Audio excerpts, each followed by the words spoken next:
En Palco. Muchísimas gracias, Gabriel, por tu tiempo. Estamos súper contentos de tener este espacio para hablar sobre el libro que acabas de publicar llamado De Gabriela a Gabriel, en el que tú narras con mucha valentía y generosidad tu historia como activista trans, pero sobre todo tu proceso de transición que comenzaste a los 19 años. Estoy leyendo el libro, me ha gustado harto, siento que tú realmente le abres tu corazón a la gente, así que yo creo que les va a gustar a mucho. Y esto no es la primera vez que tú conectas con la gente y que cuentas tu experiencia. Partiste primero a través de las redes sociales, a través de YouTube, de Instagram, de Facebook también. ¿Y por qué ahora tú decides plasmar esta historia en un libro? Bueno, fue súper sorpresivo para mí. Si bien había trabajado antes en dos versiones de como libro agenda, como cuadernillos para personas trans, nunca me di la posibilidad ni la oportunidad tampoco de hacer un libro con mi historia. Si te lo puedo mostrar, Sí, creo que está acá. Hice mi Trans Bitácora, que ahí te lo puedo mostrar, que es un cuadernillo de autoconocimiento, tiene muchas cositas así como para niños y adolescentes, habla de identidad, de discriminación, y tiene mucho para rellenar. Si te das cuenta, es como mucho para que las personas lo escriban como una bitácora, de alguna forma, de su identidad. Y otro que hice fue mi transición en papel, que es de alguna forma una agenda, es lo mismo para autoconocerse, qué sé yo. Y como que me estaba incursionando, digamos, en el mundo quizás de la literatura o el mundo de los libros de esa manera, independiente. Y fue súper sorpresivo que Penguin, la editorial, quisiera trabajar conmigo escribiendo mi propia historia. Eh, Sorpresivo, ¿por qué? Porque, no sé, como que es algo súper nuevo para mí, algo muy personal, como decías tú antes, Marcela, yo abro mi corazón literalmente en el libro, yo cuento desde que nací en Puerto Rico hasta donde estoy ahora parado, con altos y bajos, todo lo que pasé en mi transición y decidí que era una buena oportunidad para dejar plasmado quizá en generaciones o las futuras generaciones cómo fue o cómo es para una persona trans hacer la transición y básicamente eso. Siento que es un elemento importante para educar a las personas y que no solamente lo deban de leer personas trans, sino que lo tienen que leer todos, sino como para poder informarse mucho mejor con respecto a los términos, con respecto a cómo vive una persona trans, para apoyar a otra persona trans, o ni siquiera para eso, para conocer, porque no se educa con respecto a las diversidades. Así que por eso. sí, muy importante porque al menos acá en Chile falta harta educación y tú lo explicas muy bien, con mucho detalle, abordas temas delicados que no muchas personas se atreven a hablar de eso. Y por ejemplo, tú partes diciendo que, porque tú llegaste a Chile como a los 6 7 años, ¿verdad? ¿Cierto? Sí. De Puerto Rico. Y a esa edad ya te sentías incómodo en un cuerpo de mujer. ¿Cómo fue lidiar con eso, sobre todo con los comentarios de tu familia, que te decían que tenías que mostrarte como una mujer, mostrar esa Eh, feminidad? Claro, yo al nacer a todas las personas se nos asigna un género, ¿cierto? Un sexo. Cuando una persona nace, dicen, es niñita por sus genitales, por su género, o sea, por su sexo biológico. Entonces, en ese caso, yo nací como Gabriela, con sexo femenino y género, evidentemente, femenino. Entonces, a lo largo de mi niñez, muy chiquitito, antes de llegar a Chile, yo ya sentía y tenía un poco de rechazo, por ejemplo, al color rosado, que es como el color estereotipado que todas las personas binarias dicen que es como para mujeres, o no sé, no me gustaban mucho los tonos pasteles, usar vestidos, cosas muy binarias, son ejemplos muy estereotipados binarios los que te estoy dando, porque lamentablemente cuando yo era chiquitito eso era lo que se veía, y hasta no muy poco, hasta no muy atrás en los años, se veía ese tipo de cosas. Hoy recién estamos tratando, digamos, la sociedad entera de que eso no sea tan marcado y que una niña pueda jugar al fútbol sin ser catalogada como que eso no es de mujer. Eh, y sí, me sentía ya como una especie de burbuja en la que tenía que encajar muy chiquitito, y si no, me retaban, por ejemplo, si no quería vestirme con, no sé, con un vestido, mi mamá me retaba, mi tía también, era como que tenía que mostrarle a las personas que yo era Gabriela y muy femenina, cosa de que en realidad para mí nunca fue así, desde que nací. Ujú. Claro, y después de la adolescencia lamentablemente sufriste de bullying y tú relatas que llegó un momento en que sentías tanto rechazo por tu cuerpo que hiciste como una huelga de no bañarte porque realmente no querías ver tu cuerpo. ¿Nos puedes explicar un poco de esa experiencia? Porque lamentablemente las encuestas dicen que el 76% de los trans sufre bullying. Exactamente, exactamente. Las personas trans, la adolescencia trans y también la adultez, digamos, esto es como una bola de nieve que va creciendo desde que somos chiquitos hasta cuando llegamos a la adolescencia y a la adultez, que nos persigue y nos persigue porque así somos de alguna forma. Lo que relato en el libro exactamente es alguna especie de huelga de no bañarme y era porque yo no era porque no quería entrar a la ducha, porque yo me imagino que para los lectores quizás es un poco chistoso, mira, no se quería bañar, oh, pero en realidad lo que hay detrás de eso es una persona que está sufriendo y está sufriendo por su cuerpo. En este caso, yo no me quería ver en la ducha, yo no quería ver que tenía pechugas, por ejemplo, no quería aceptar la realidad en la que me estaba desenvolviendo, en la pubertad, que era mi realidad en ese momento. Me estaban creciendo los pechos, mis compañeritos estaban empezando a mirar más. Entonces todo eso era un ambiente muy incómodo y decidí, para no pasar por esto todos los días, dejar mi higiene personal de lado, cosa que me trajo problemas evidentemente a nivel colegio y ambiente escolar, porque se incrementó el bullying. O sea, entonces nadie me preguntó, nadie hizo el hincapié de, oye, ¿por qué esta persona o por qué esta niña no quiere asearse? Algo le está pasando. No, simplemente lo vieron como una niña que es poco femenina, muy masculina y que está adoptando las mismas acciones, situaciones de sus compañeros hombres. O sea, así lo vieron. Claro, ahí se ve reflejada la falta de educación. Y después, tiempo después, tú pasaste un periodo bien complejo en el que intentaste suicidarte. ¿Por qué tuviste ese deseo de acabar con tu vida? Que es Bueno, uno de es los una, aspectos como bien personales que tú también resaltas en el libro. sí, igual es una pregunta bien como complicada, y complicada de responder también. No es como llegar y decir, ¿sabes qué? Me intenté suicidar por esto y esto y esto, sino que es algo que todavía de alguna forma cala sobre mí ciertas preocupaciones, bueno, ciertos malos recuerdos.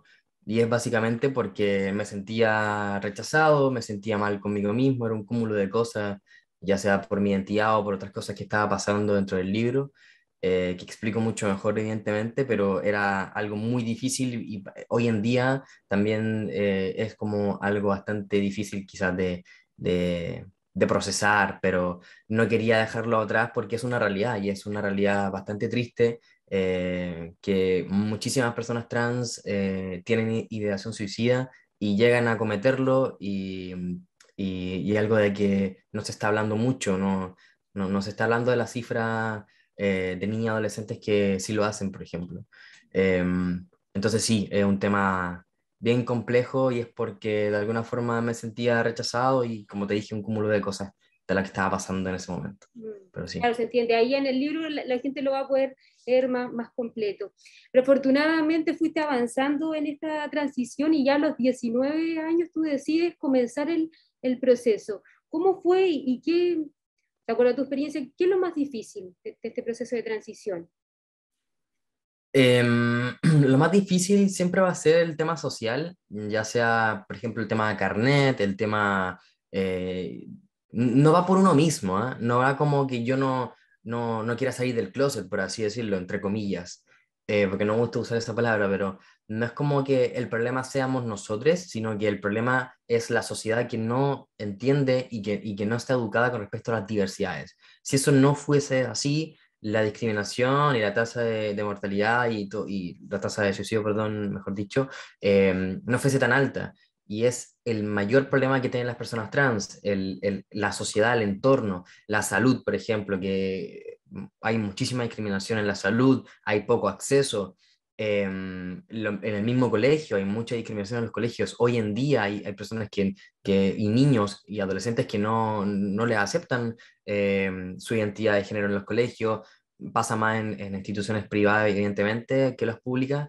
eh, y aún habiendo una ley, entonces todas esas cosas, todas esas trabas sociales son las que son más difíciles de confrontar al momento de hacer la transición, más que el cuerpo, más que las hormonas, bueno, eso tiene que ver también con la salud, pero más que todo eso es el tema social y es que el cómo nos ven las demás personas, eso es lo más difícil.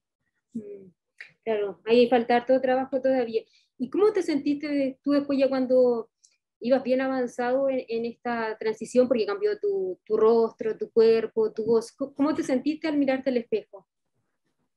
Me gustó de alguna forma llegar al punto en el que me veía, en el que me visualizaba, en el que me imaginaba. Me gustó el hecho de poder haber logrado salir mi identidad y tomar el camino difícil, pero con un final feliz de alguna forma. Si bien la disforia de género, que es este rechazo, ya sea psicológico o no, físico, que tienen las personas trans con su cuerpo o con quién son, es algo que no se va a acabar, por lo menos para mí, no se va a acabar por haberme hecho la mastectomía, que es la masculinización del tórax, que es la extirpación del pecho, ¿cierto? Por ejemplo, a mí no se me acaba ahí la disforia, no se me acaba el hecho de por haberme operado o por tener barba o por tener el pelo corto, ahí no acaba la problemática. Es algo mucho más complejo la disforia que simplemente pasar por un quirófano.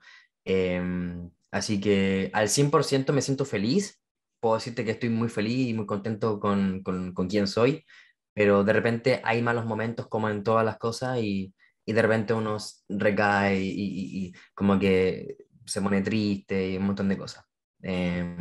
Así que es como una cosa ambivalente un poco, pero en su totalidad estoy completamente feliz con quien soy, orgulloso de quien soy, por supuesto, y muy contento también. Claro, qué bueno que lo digas, que transparente eso, porque como todo proceso en la vida tiene grises, sombra y luz, entonces no siempre va a ser todos los días felicidad. ¿Sabes que hay una frase del libro que me llama mucho la atención que tú dices que nadie nace en un cuerpo equivocado y que no tiene que morir una persona para nacer otra? ¿Por qué crees esto? Porque muchas personas utilizan esa frase, si nací en el cuerpo equivocado. Explícanos un poco ese pensamiento. Bueno, evidentemente todas las transiciones y todas las personas trans son distintas, por ende pueden tomar esa frase como propia o no. En mi caso, creo que no nacemos en un cuerpo equivocado, sino que en una sociedad quizás equivocada. No digo que todas las personas nos discriminen, no digo que todas las personas sean malas con las diversidades, pero sí en un gran porcentaje es una realidad. ¿Por qué digo que no es un cuerpo equivocado? Porque es un cuerpo que que es nuestro de alguna forma, es nuestro y nosotros somos dueños de hacer con nuestro cuerpo lo que nosotros queramos. No siento que nací en un cuerpo equivocado, no siento que Gabriela haya sido un error, no siento que mi feminidad sea un error. Hoy en día pienso así, básicamente porque no es problema de mis genitales, ni de mi sexo, ni de mi género asignado al nacer, sino que es problema de quien discrimina y de quien comete crímenes de odio. Por eso digo que nosotros o nadie está en un cuerpo equivocado. Estamos en una sociedad que nos discrimina por ser quien somos y creo que esa es la equivocación de todo esto. Y también tú explicas en el libro que hoy convives de forma sana con la feminidad. Por Claro, ejemplo, con lo que decías antes, con los colores que antes tenía como ese rechazo al rosado, hoy ya no te pasa, ¿cierto? para nada, porque la expresión de género, que es cómo queremos que nos vean y cómo nos sentimos y cómo queremos expresar nuestro género, no tiene nada que ver con la identidad. Eh, yo me puedo expresar de una manera total y absolutamente masculina hoy en día, ahora, pero mañana puedo expresarme con una expresión súper femenina, eh, muy, no sé, me puedo poner aros, me puedo pintar las uñas, puedo usar el rosado de pie a cabeza, y eso no significa que soy una mujer, eso no significa que mi identidad sea la de una mujer. Y por eso es muy importante cuando vemos a una persona siempre preguntarle los pronombres. Porque, por ejemplo, voy a hacer el ejemplo contigo, Marcela. Yo te veo y yo veo una persona que tiene el pelo largo, por ejemplo, y que tiene un audífono rosado.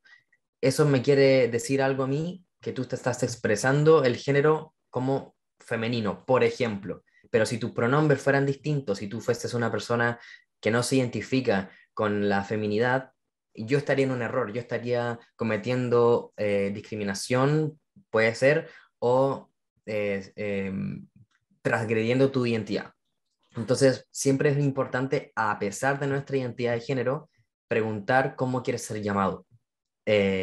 Y por eso es que de alguna forma convivo con y me reconcilio con Gabriela y me reconcilio con todas estas cosas porque entiendo hoy en día que eso no tiene nada que ver con la identidad. Qué bueno, y de acuerdo a tu experiencia, ¿es difícil ser trans en Chile? O si lo Sí, enfocamos más, trans masculino. Sí, sí, es bastante complicado el hecho de transitar en Chile, básicamente porque la gran mayoría o no nos toman en serio, o creen que es una etapa, o nos encasillan en otras cosas, o nos discriminan, o un montón de cosas. Siento que es un proceso muy difícil. Ahora que si hay un poquito más de información, están cambiando un poco las cosas y espero que esto siga así, pero hoy en día aún hay mucho odio, mucha transfobia, muchos crímenes de odio, mucha rabia contra las personas trans y a las personas también que pertenecen a la comunidad LGBT. Hay Ah, mucho odio, hay mucho rechazo todavía. sí, lamentablemente, pero ahí tú estás aportando un granito de arena en la educación que es muy, muy clave en este proceso. Cuéntanos dónde y cómo se puede conseguir el libro. Bueno, aquí te lo muestro por si no lo han visto todavía. Aquí Ujú. está, de Gabriela a Gabriel. Ahí está la portada cuando yo era Gabriela y cuando estoy ahora en la actualidad. Lo pueden conseguir en librerías, las principales librerías del país, nacionales. También están en pequeñas librerías, pero ya es como cosa de las regiones de donde tienen el libro. Es cosa de googlear nomás de Gabriela a Gabriel y van a aparecer todas las librerías donde pueden comprar el libro. También está en Busca Libre, creo que todavía está con descuento en buscalibre.cl, o sea, buscalibre.com, perdón. Y lo pueden encontrar ahí solamente googleando de Gabriela a Gabriel o en las principales librerías del país.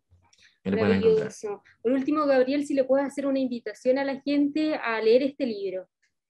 Por supuesto.